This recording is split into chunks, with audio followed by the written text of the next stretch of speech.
They go, what, bro? That's not cool, man. You could knock his teeth out. Guess what? When you're doing this sport like this, and it's the difference between success or failure, possibly, you don't know until after the fight's over. If that was the clutch moment that changed everything, you better freaking go.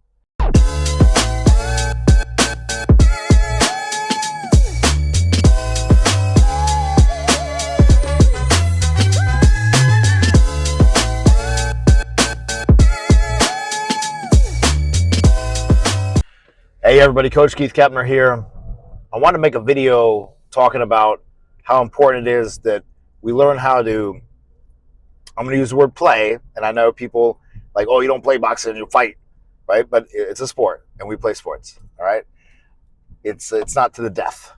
But how important it is that we learn how to play every inch of the field, or play every inch of the ring, or dominate every inch of the ring.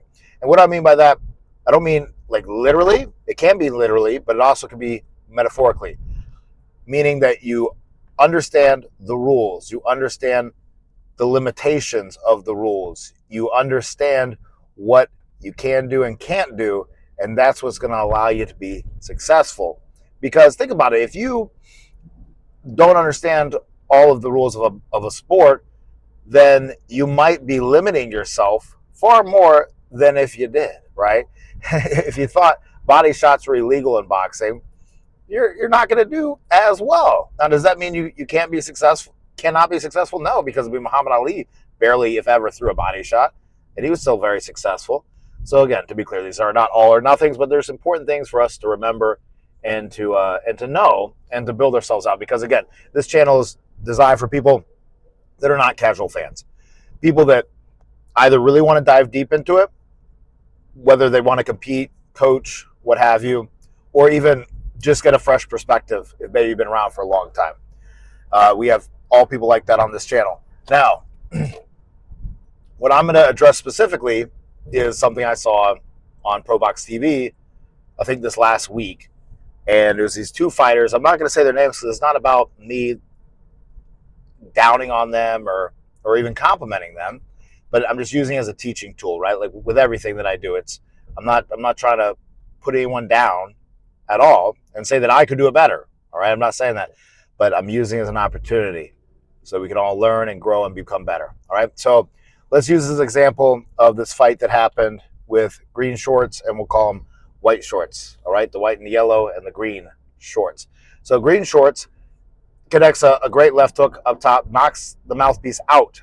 And you'll see right here, he pauses. He has a big gap, and the other guy pauses too, looks down at the mouthpiece. They expect the referee to do something, and with Green's body posture, he's like, yeah, time.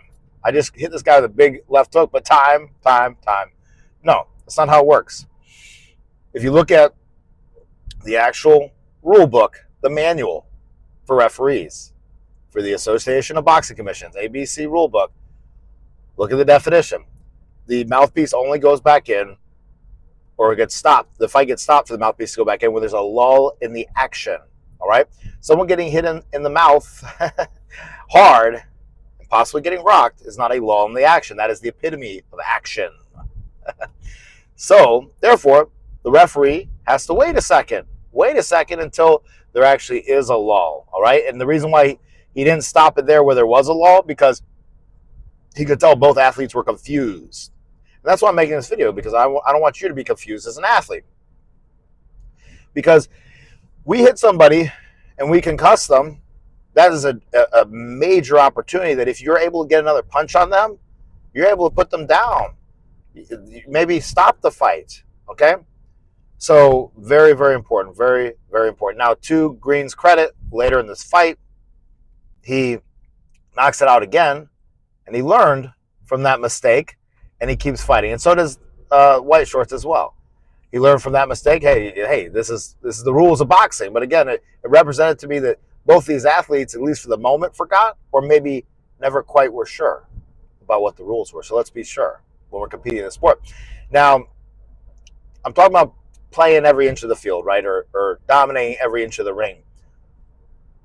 When you are at the higher level in boxing, whether you're at this level or a much higher level, you have, at the very least, invested a lot of time. A lot of time, which is your life, which is the only thing you have, is time. You've invested most of your life, most of the time, in this sport called boxing in order to get to any of these levels, whether it's these guys that I'm talking about here or people who are in contention for a title or are world champions.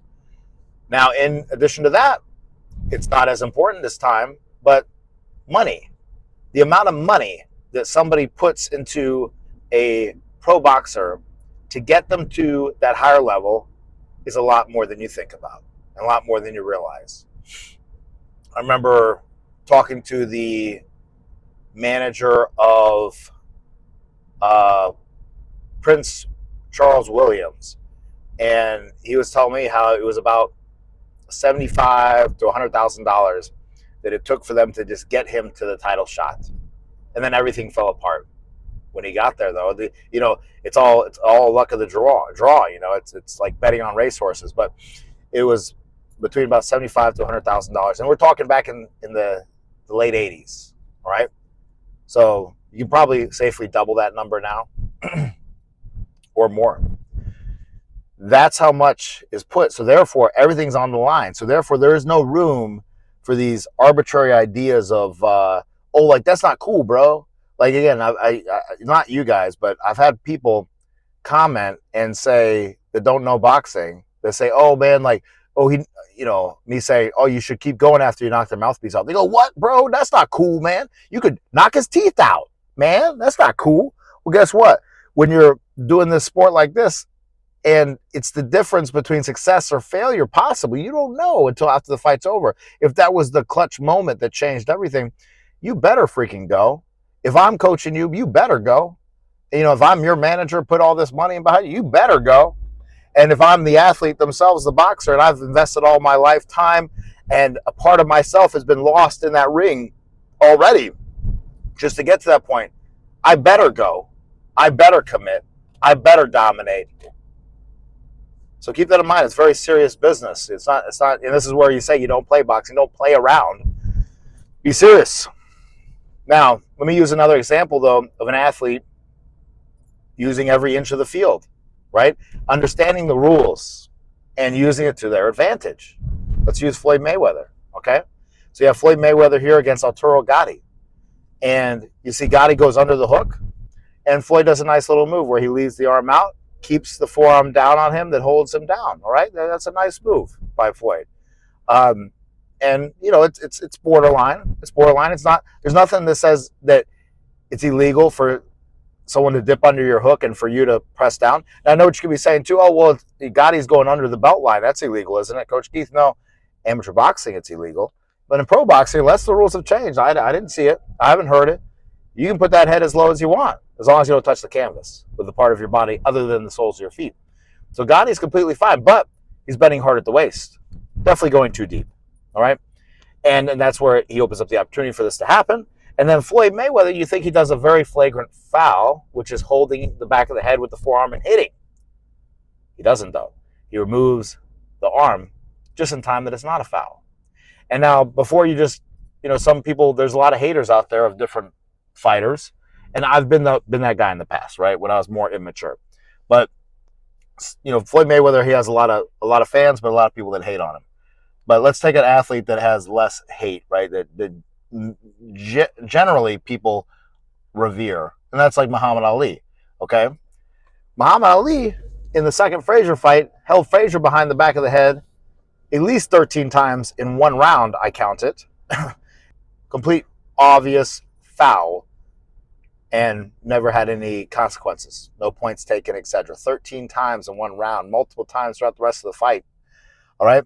And there's a lot of, these great boxers that we all revere and no one talks garbage about that do this stuff, all right? So it's not just Mayweather. I'm just using it because it's a clear example. It's a great film, and it's a great thing that, came to my mind of an example that I want my athletes to do. I want you to do, is that play to every inch of the rule. And see, now what Gotti does, though, is he's not aware. He's either not aware or the emotions got in play or a combination of the two.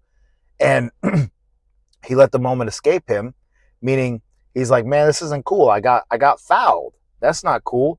And he broke that that primary and cardinal rule in boxing, which is what?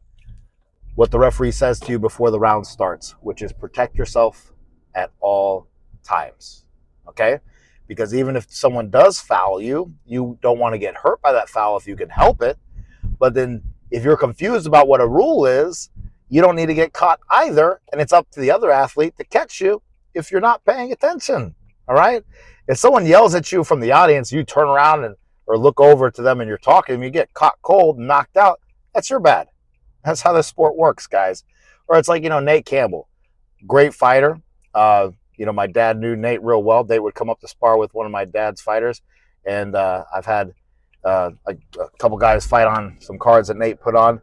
Nate Campbell got caught, with a mistake. We're all human beings. We all make mistakes. I'm not down on him for that happening. It happens, but we want to do our best to have that not happen, right? California, let's go ringside for the call.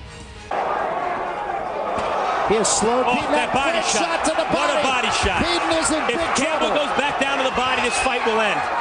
What a body. He may have broken a rib. That was a savage right uppercut. That's exactly the punch he was talking to us about. A shot to the liver, he said, was his best punch. He said you just can't recover from it, and I'm not sure Peden has yet.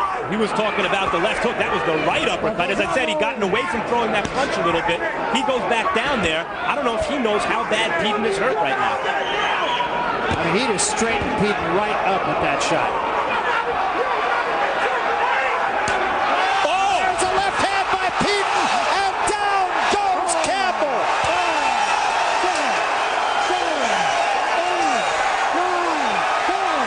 That's it. What a shock. What a shock. Nate Campbell all but had that fight won with those body shots. Stood up, played with his opponent, was completely overconfident with his hands down, and against the guy without one punch power, got hit right on the chin with a perfect left hook and was knocked out. A short left hook to the point of the chin. Oh, it was more like a three-quarter uppercut hook, one of those 45-degree angle jobs. So protecting yourself at all times, Gotti doesn't do that in this situation, and he gets dropped. And lucky for him, it didn't put him out, but that's a complete, it's a 10-8 round now. All right, so he went from having maybe a 10-9 to a 10-8. And if it's a close fight, it's over. So very, very important that we keep this in mind. Now let's wrap this up with the last example here. So you have Diego Corrales against Castillo, right, in this classic matchup. Now it's become a complete classic fight, of course. You have Joe Goosen in the corner. And, Corrales gets caught by Castillo's nice, excellent short left hook, and then gets put down, and the mouthpiece comes out. And now why did the mouthpiece come out? It didn't come out on accident. It came out because he spit it out. Why did he spit it out? Because he knew that was going to buy him time. And he did it in a very slick way, so the referee doesn't even notice. But what that did is it bought him time, because when a knockdown happens and someone gives you a 10 count, that is a lull in the action. Now, again, if you're standing up and you get hit by a big hook or whatever and the mouthpiece flies out, that's not a lull in the action. There's no pause in the action, but there's a pause in the action when the referee's evaluating you and giving you the count. But what does that do? That buys Diego time. Now Diego has more time to recover, so he can go back out there. But guess what? It wasn't enough time, because Castillo's also a great fighter, game fighter. Boom, drops him again. Mouthpiece comes out, obviously this time. He pulls it out, right? Referee sees this, knows this, takes a point, because it's very obvious that the mouthpiece came out on purpose. All right? All right. So now this is a very bad situation for Diego if he can't deliver. All right? And that's something to remember, too, is that it could be a situation where he does all this stuff and he doesn't have the skill or the will and all those things that we also need. All right? Because, again, all this little playing to the edge of the rules and everything else isn't going to get you the victory if you don't have all this other stuff. All right? But what I'm trying to do is equip you with all the things that you need. So it buys him that extra time, because even though he gets a point taken away, he didn't get DQ'd, and he gets those extra precious seconds of recovery. Think about like a video game, right? If you can get away from someone trying to, kill you in a video game, your life, level or whatever can go back up. You get a chance to regroup. So he goes out there. This is where being a puncher or having a punch is so important in boxing, and you will suffer greatly and not achieve your success if you don't develop your punch. And you can develop your punch. Take my word for it. I've developed many people's punch that were powder puff punchers that had no power, that literally would hit people and people would laugh at them. Anyway, Diego has a punch, catches Castillo, catches, and the ropes hold up Castillo. Castillo's out on his feet, and the fight is over. And then a little funny note here is it's funny because then I think it was the cut man, Ferguson, goes up to grab the mouthpiece out of Diego's mouth, but it was already spit out because he spit it out the second he knocked the guy out. So this is a great classic example of understanding the rules. Now, am I saying you should do this tactic specifically? Well, if you're in this clutch moment like this, yes, you should. This was calculated, very calculated, but also very dangerous. But in all the other ways, making sure that we do our best to understand all the rules of boxing and play to the edge of the field. Just because the out of bounds line is over there, right, 10 feet away from you, doesn't mean you stop playing until you know, like 5 feet away from it. You play all the way, all the 10 feet. You don't stop. Same thing goes with boxing. All right, guys, if you like this video, make sure you click like, click subscribe, consider becoming a child, I'm picking up my kid right now, channel member, and also drop me a super thanks if you thought this was beneficial. Appreciate you guys.